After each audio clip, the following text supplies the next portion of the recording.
জুলাই বিপ্লবোত্তর বাংলাদেশের অন্যতম ম্যান্ডেট ছিল প্রত্যেকটা পাবলিক বিশ্ববিদ্যালয়ের কেন্দ্রীয় ছাত্র সংসদ কার্যকর করা।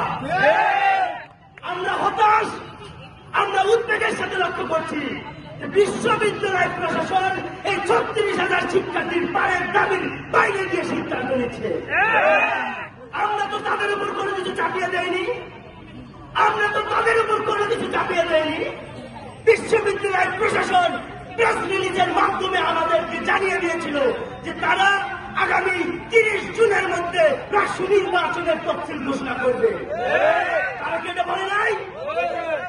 তাদের নির্ধারিত সময় পার হওয়ার পরেও তারা কেন রাষ্ট্র তফসিল ঘোষণা করতে পারছে না? এর জবাব প্রশাসনকে দিতে হবে। সাংস্কৃতিক ছাত্র সংগঠন সহ কালচারাল যত সাংস্কৃতিক সংগঠন আছে আমরা সকলেই আমরা বৈঠক করেছি, আমরা স্মারকলিপি দিয়েছি যে আমাদের প্রাণের দাবি বাস্তবায়ন হোক। বিশ্ববিদ্যালয় প্রশাসন আমাদের সাথে একত্রতা পোষণ করেছে। কমিশন যে এভাবে অথর্ব নির্বাচন কমিশনে পরিণত হবে সেটা আমাদের জানা ছিল। এই সিদ্ধান্ত আপনারা যদি আমাদের সিদ্ধান্ত না মেনে নেন, শিক্ষার্থী মেনে আরো দুর্বল আন্দোলন করতে আমরা বাধ্য হব। এবং আমরা বলতে চাই আমাদের এই কথা দিয়ে প্রশাসন করতে পারে না। আমরা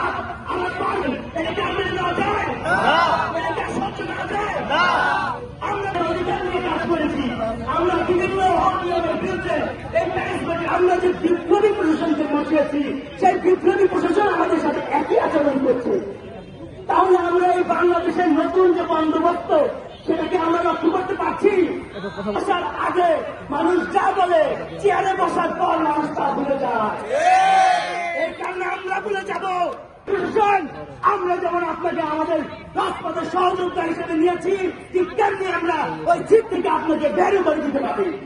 সব মানুষ কি ভালো হয়? আমরা নিচে কায়দা নিয়ে তারা জায়গায় বরাবর ওই চেয়ারে থাকবা তুমি, আমরা যাবো যতক্ষণ।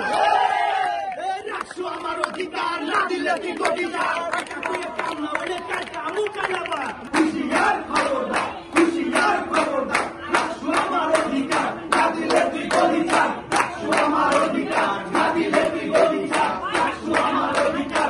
বান্ডেল থাকলে প্রতি সেনমানিতে টাকা বাঁচবে। বিকাশ সেনমানি বান্ডেল কিনে জিতুন প্রতি লেনদেনে।